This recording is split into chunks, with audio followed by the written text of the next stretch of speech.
Bonjour à tous et bienvenue dans cette nouvelle vidéo de déballage de boîtes pour Horror Arkham, le JCE.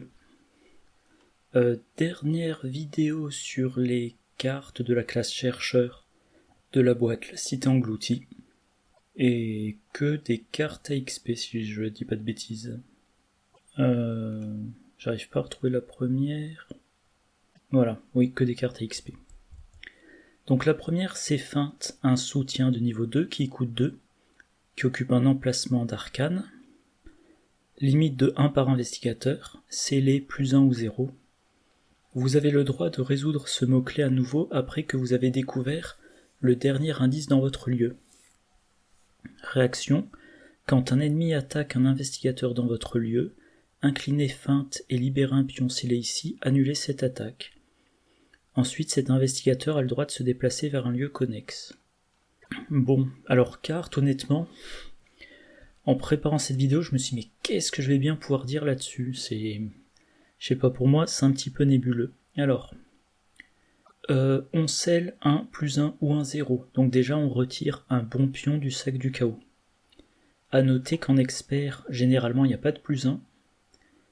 Et j'ai pas regardé des exemples de sacs du chaos dans différentes campagnes, mais si vous jouez en expert, il est possible que vous n'ayez plus de pions 0 à sceller si tous les joueurs autour de la table utilisent des cartes qui scellent les pions. Voilà.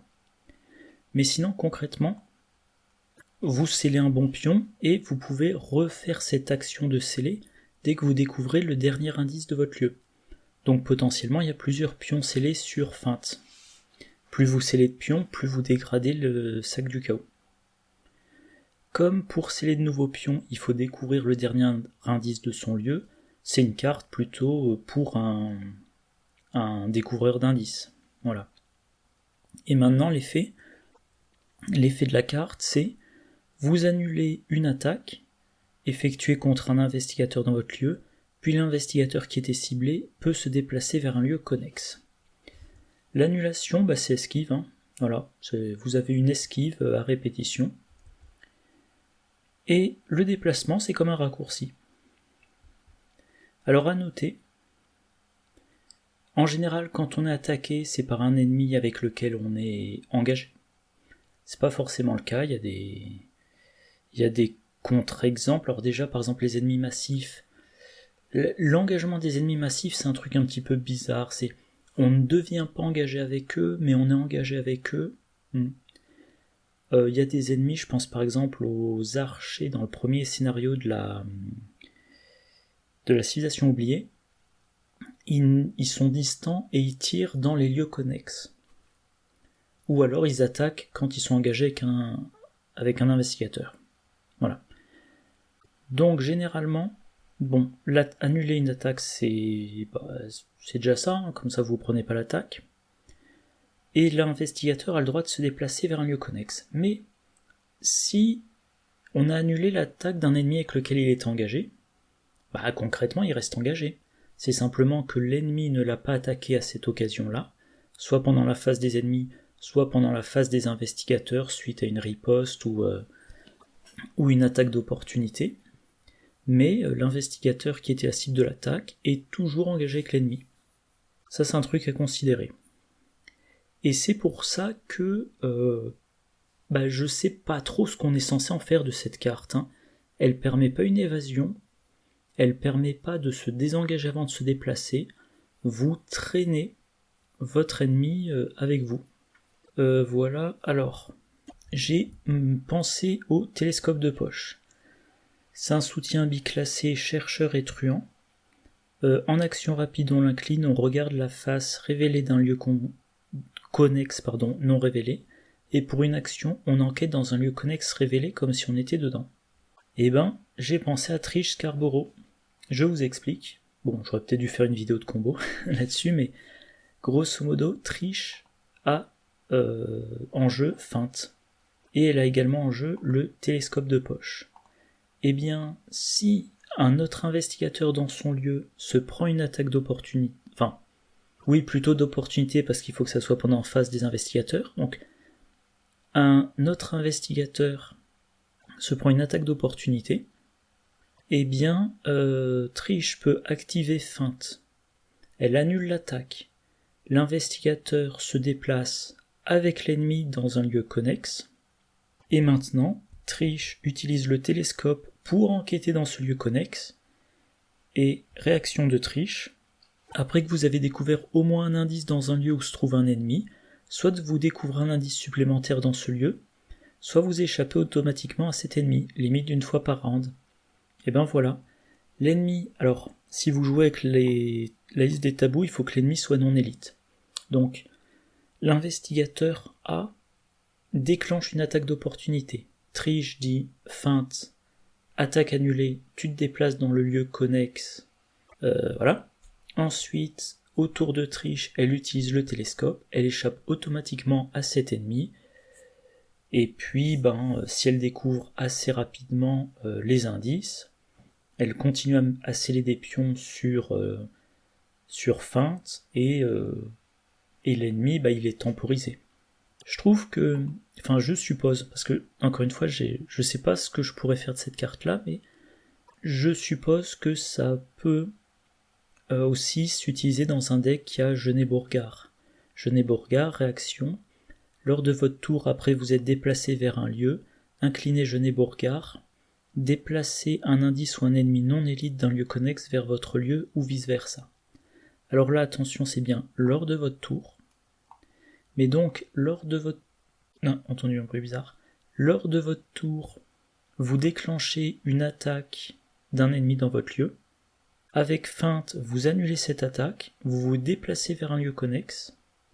Et là, vous activez Genet-Bourgard, vous dites, je me suis déplacé vers un lieu, lors de mon tour, j'incline Genet, je prends cet ennemi que j'ai amené avec moi, et je le ramène dans le lieu connexe.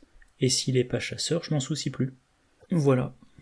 Et sinon, un point important, vous annulez l'attaque, mais Daniela Reyes, réaction, après qu'un ennemi vous a attaqué, sauf dans le cas d'une attaque d'opportunité que vous avez provoquée, même si cette attaque a été annulée, soit vous infligez un dégât à cet ennemi, soit vous lui échappez automatiquement. Et là, le truc, c'est que Daniela, sa réaction s'active même si l'attaque a été annulée. Donc elle peut, par exemple, utiliser sa clé plate, forcer un ennemi à l'attaquer en action rapide, feinte, on annule l'attaque de cet ennemi, réaction de Daniela, elle peut échapper automatiquement à cet ennemi, et ensuite Daniela se déplace. L'ennemi, vous lui avez échappé automatiquement, sans avoir à faire de test, et voilà, comme Daniela Reyes a échappé à cet ennemi, il est incliné, et les autres investigateurs ne s'en soucient plus. Alors je vais ressortir mon exemple classique d'ennemi auquel normalement il est super dur d'échapper. Silas Bishop, il a 7 en évasion, il est massif, il n'effectue pas d'attaque d'opportunité, mais pendant la phase des ennemis, il fait quand même de grosses attaques. Et là, si pendant le scénario vous mettez 2, peut-être 3 pions sur feinte, pendant vous donnez 2 ou 3 rounds pour vider le lieu de ces indices sans être gêné par Silas Bishop. Voilà. Mais sinon, le concept d'annuler une attaque, mais d'amener avec soi l'ennemi, je vois pas trop ce que... Alors, si éventuellement... En fait, voilà, le truc, c'est que il faut trouver le timing pour que annuler cette attaque vous permette de ne pas vous soucier de l'ennemi pendant une longue période de temps. Or, l'ennemi, a priori, il vient engager avec vous quand vous le piochez au début du round, et il vous attaque pendant la phase des ennemis, ou plutôt si vous prenez une attaque d'opportunité. Mais si vous prenez une attaque d'opportunité que vous annulez cette attaque, vous avez quand même un ennemi à gérer avec vous. Donc, je vois pas, je vois pas trop. On peut noter aussi qu'il n'y a aucune critique. Voilà. C'est-à-dire qu'il n'y a personne qui a eu envie d'écrire un texte en disant « Ah, cette carte est super géniale, j'ai trouvé comment l'exploiter parfaitement. » Bon, carte suivante.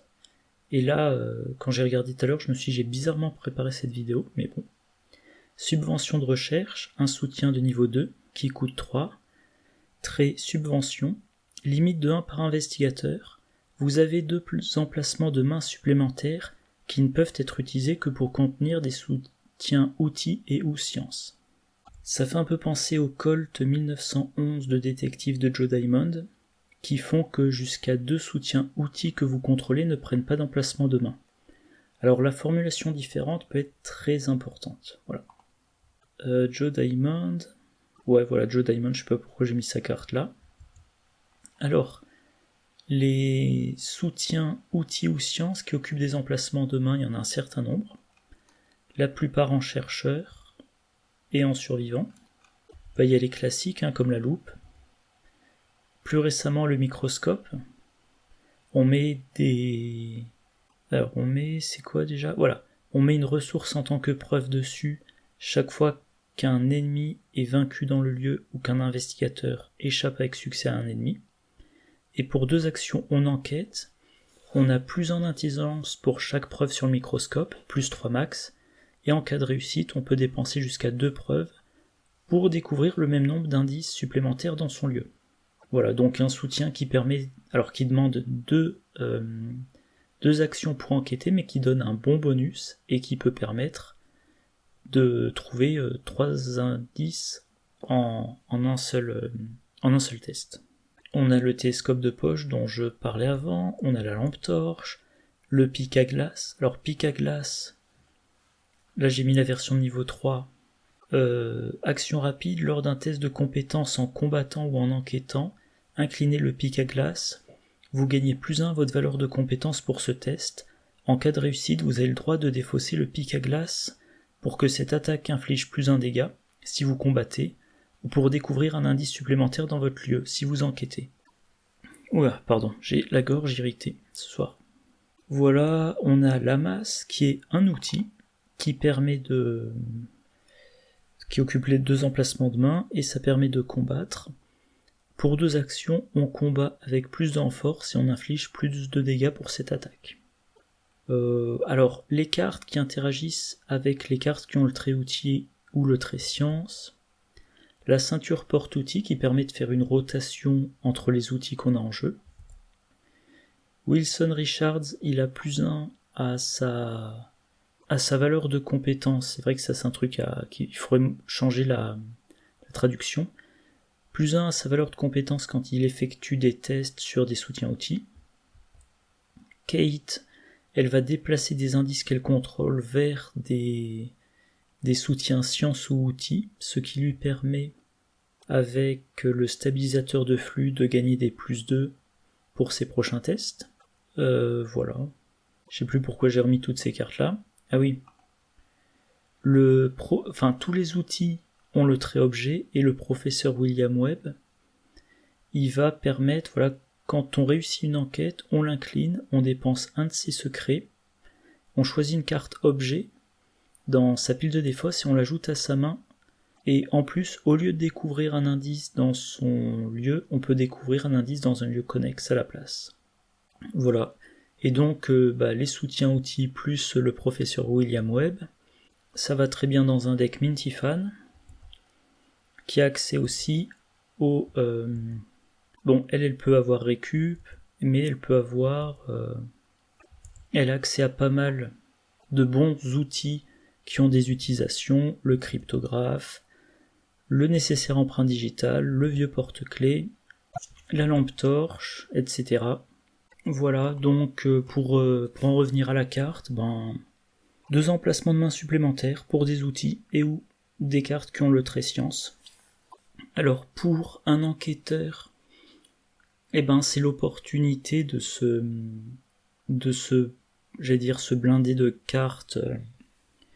C'est l'occasion d'avoir 2 loupes qui vont vous donner plus d'intelligence à chacune de vos enquêtes, plus 2 outils d'enquête différents. Donc par exemple, si chacun des 2 s'incline, vous enquêtez avec le premier, en bénéficiant des 2 loupes, puis avec le deuxième en bénéficiant des 2 loupes. Il y a des outils de combat, je les ai pas tous cités, mais il y a aussi la tronçonneuse.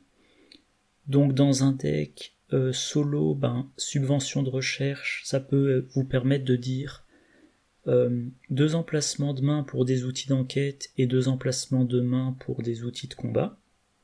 D'ailleurs, c'est ça la grosse différence avec les pistolets de Joe Diamond. Les pistolets font que 2 soutiens outils ne prennent pas d'emplacement de main, alors que Subvention de recherche vous donne 2 emplacements de main. Or, je disais tout à l'heure, la masse, elle prend 2 emplacements de main. Donc, elle va prendre les 2 emplacements de main fournis par Subvention de recherche, mais le Colt va considérer ça comme un seul soutien outil. Donc, grâce au Colt de détective, Joe Diamond il peut avoir ses 2 emplacements de main occupés par ces Colts-là, et ses 2 emplacements de main bonus occupés par la masse. Et si vous utilisez la bandoulière de niveau 2, la bandoulière fournit 2 mains pour les Colts. Les Colts font que 2 soutiens outils n'occupent pas d'emplacement de main, et Joe Diamond a ses 2 emplacements de main de base. Donc ça fait que vous pouvez avoir dans vos emplacements de main Colt, qui normalement devrait prendre 2 emplacements, plus masse qui devrait en prendre 2, plus double loupe, plus lampe torche. Donc en fait, Joe Diamond, il peut avoir 7 emplacements de main occupés. Voilà. Cette carte est assez simple, je pense pas qu'il y ait grand chose de plus à dire. Avant-dernière carte, parce que oui, dans cette vidéo-là, il y a 4 cartes. Dans la boîte de base, on avait Suivre son intuition, un événement chercheur de niveau 0 qui coûte 2, 2 icônes d'intelligence, ce qui était pas mal à l'époque. Perspicacité, rapide, à jouer uniquement lors de votre tour, découvrez un indice dans votre lieu. Bon voilà, c'est simple. Indice sans test. En rapide, par contre ça coûte 2 ressources.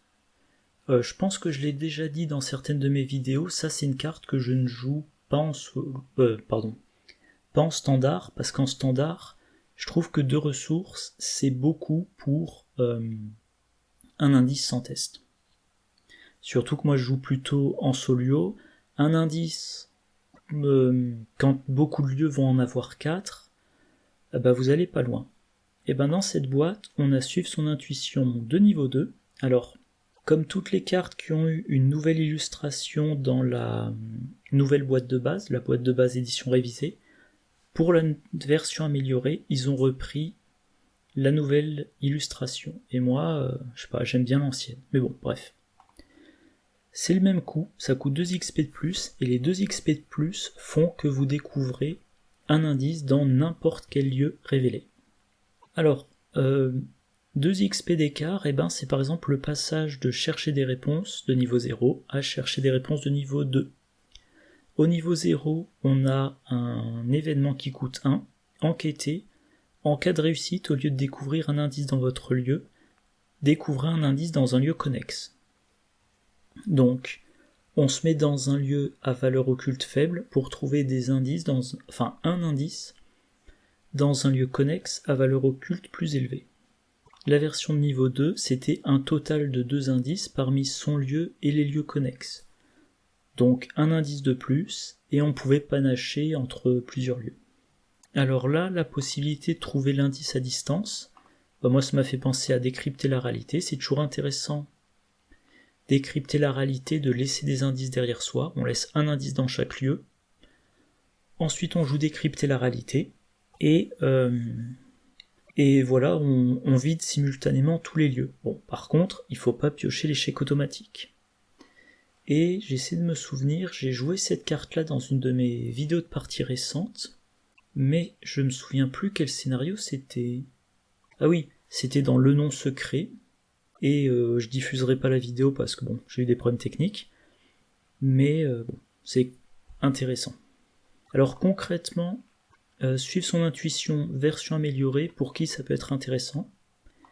Trish Scarborough, dont je parlais tout à l'heure, grâce à sa réaction, vous jouez Suivre son intuition, vous choisissez n'importe quel lieu révélé dans lequel il y a un ennemi, vous dites je prends un indice, j'échappe automatiquement à cet ennemi.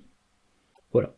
Et par exemple, si c'est un ennemi qui est dans un lieu connexe, en action rapide, vous découvrez un indice dans son lieu, vous lui échappez automatiquement, et maintenant tous les investigateurs du groupe peuvent traverser le lieu sans se faire engager. Ou alors, je sais pas si vous avez besoin pour une raison spécifique d'échapper à un ennemi particulier. En tout cas, pour Trish Scarborough, ça devient de l'évasion à distance, à condition qu'il y ait un indice dans le lieu de l'ennemi choisi. Pour Minty Fan, moi je l'ai déjà mentionné quelques fois, j'aime bien faire des... J'ai joué ça une fois il y a des années, mais j'ai bien aimé. Je cherche l'occasion de le refaire. Un deck Minty Fan enquête à distance. Elle joue barricade de niveau 3. Les ennemis non élites n'entrent pas dans son lieu, ne sont pas générés dans son lieu, et elle, il faut que, sans bouger, elle prenne, alors peut-être pas tout, mais la majorité des indices. Voilà. Elle a une nouvelle carte pour trouver les indices à distance. Alors, comme la version de niveau 0, je pense que ça a plus de valeur en solo. Parce qu'en solo, il y a moins d'indices, première chose. Je trouve que ça a plus de valeur en expert. Parce qu'en expert, autant en standard, et ça, je l'ai montré à quelques reprises dans les parties que j'ai filmées aujourd'hui, en standard, beaucoup de tests ne sont pas trop durs, donc ça va être j'ai besoin de réussir 2 enquêtes, j'ai besoin de prendre 2 indices, donc j'ai tout un tour pour les prendre, je teste, j'ai 3 actions, et au bout de 3 actions, normalement, j'ai les 2 indices. En expert, on tente pas comme ça en se disant peut-être que ça passera, sinon on perd trop de temps, et donc en expert, éventuellement, surtout en solo expert, je me dis, plutôt que de faire des tests hasardeux et de prendre le risque de piocher un pion du chaos spécial qui aura un effet du style cherche un ennemi cultiste et générez-le en jeu, ou mettez un pion fatalité sur un ennemi, plutôt que de prendre des risques, je vais faire 2 actions basiques, prendre une ressource, et ensuite je joue suivre son intuition. Voilà. Et évidemment, cette carte-là est idéale en solo expert, parce que en solo, on essaie de pas trop tarder, on va le plus vite possible. En expert, on veut pas se hasarder. Et en solo expert, tant qu'on n'a pas absolument besoin d'un indice, on peut se dire tant pis, je quitte le lieu en laissant un indice dedans. On sait que dans son deck, on a 2 copies de suivre son intuition, et potentiellement, 10 rounds plus tard et à 5 lieues de là, on dit ah tiens, j'ai pioché mon suivre son intuition, je le joue, je récupère l'indice qui était dans le lieu à 5 connexions de là, et j'ai un point de victoire supplémentaire. Voilà. Et dernière carte, Antikythera, un soutien de niveau 5 qui coûte 3, qui occupe un emplacement d'accessoires, un icône libre et un icône d'intelligence et 2 icônes libres, objet, relique et science, réaction, après que vous avez réussi un test de compétence, inclinez Antikythera. En cas de réussite avec un écart exact de 1 ou 3, découvrez un indice dans votre lieu. 2 ou 4, piochez une carte et gagnez une ressource. 5, vous avez le droit d'effectuer une action supplémentaire lors de votre prochain tour. Et là, critique, voilà, c'est la grosse carte des chercheurs. Et ensuite, il y a tout un pavé que, honnêtement, je n'ai pas lu. Alors, effectivement, dans ce cycle, les chercheurs ont un certain nombre de cartes qui demandent de réussir d'un nombre exact.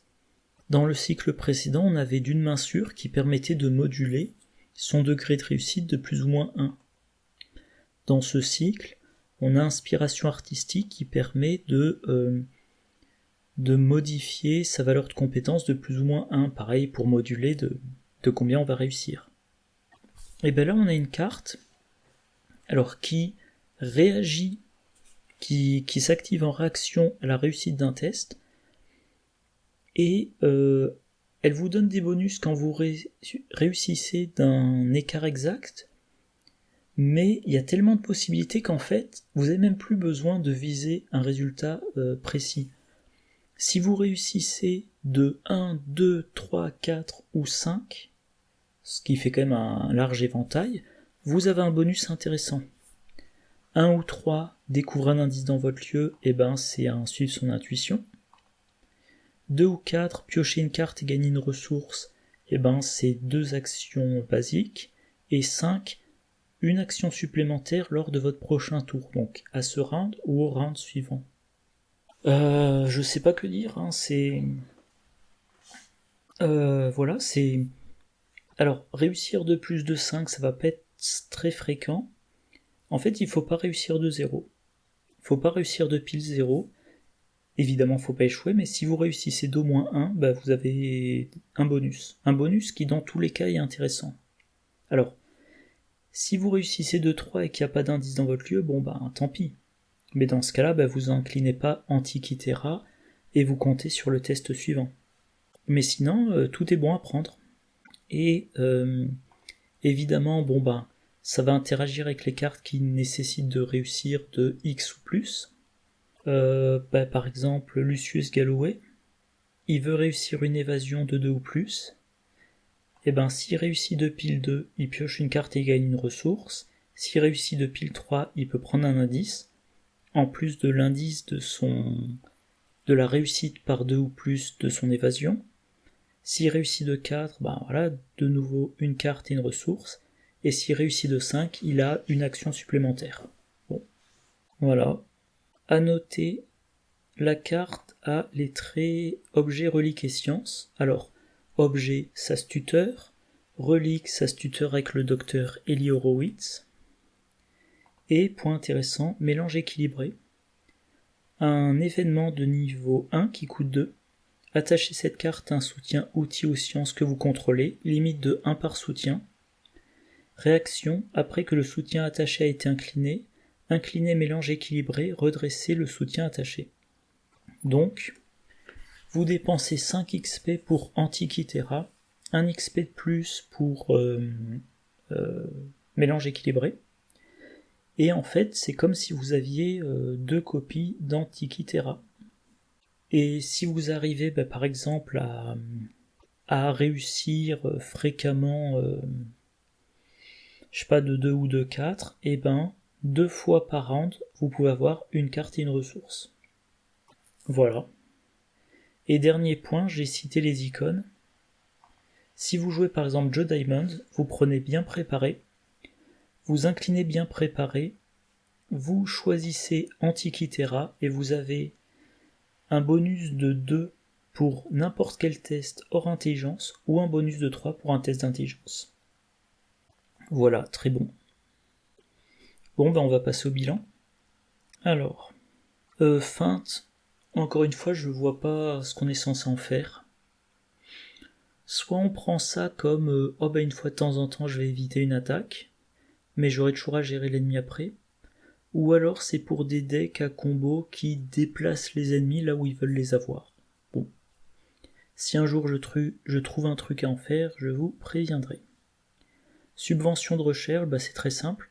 Vous voulez avoir plein d'outils, de soutien outils ou science en jeu, cette carte-là est la bienvenue. Ah, je ne l'ai pas mentionné, c'est un peu l'équivalent du fourre-tout de Daisy. Voilà. Donc cette carte-là, c'est bien si vous voulez cumuler les effets de beaucoup de soutien d'enquête, mais c'est aussi bien si vous voulez cumuler des soutiens d'enquête et des soutiens de combat.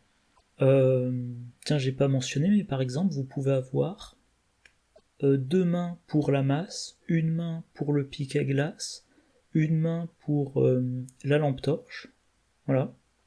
Et donc vous avez une arme à 2 mains efficace, vous avez un soutien d'enquête efficace, et vous avez un soutien qui vous permet de vous booster votre enquête ou votre combat, et si nécessaire, vous le sacrifiez pour ajouter un dégât, pour ajouter un indice. Voilà. Suivre son intuition de niveau 2. Intéressant pour du solo expert. Voilà, on s'attarde pas dans les lieux. On laisse quelques indices derrière soi en comptant sur le fait que peut-être plus tard on pourra jouer, suivre son intuition et récupérer l'indice en question. Intéressant aussi dans les decks d'enquête à distance. Par exemple, deck Trish Scarborough. Non seulement on prend un indice à distance, mais ça permet d'échapper à un ennemi.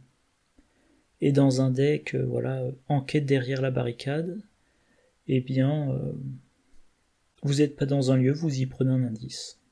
Voilà. Et pour finir, Antikythera, vous jouez un deck réussite par un nombre exact, et ben vous pouvez mettre cette carte là, vous utilisez vos cartes pour moduler, vous dites là maintenant il me faut un indice supplémentaire, et ben vous vous débrouillez pour avoir une réussite de 1 ou de 3. Non j'allais dire une bêtise, je pensais à la blouse de laboratoire, mais non, elle transforme un échec très léger en réussite. Mais vu qu'il n'y a que des effets positifs quand vous avez une réussite de 1 à 5, cette carte-là, potentiellement, elle peut aller dans n'importe quel deck. Voilà, comme je disais juste avant, les cartes, normalement, vous demandent une réussite précise, par exemple, pile 2, ou pile 1, ou pile 3, et là, elle vous dit, pile 1, ou pile 2, ou pile 3, ou pile 4, ou pile 5, dans tous ces cas-là, t'as du bonus. Voilà. Bon, c'est tout pour cette vidéo. La semaine prochaine, on fait les cartes truands. Et d'ici là, moi je vous souhaite une bonne journée, une bonne soirée, de bonnes parties, et je vous dis à la prochaine. Au revoir.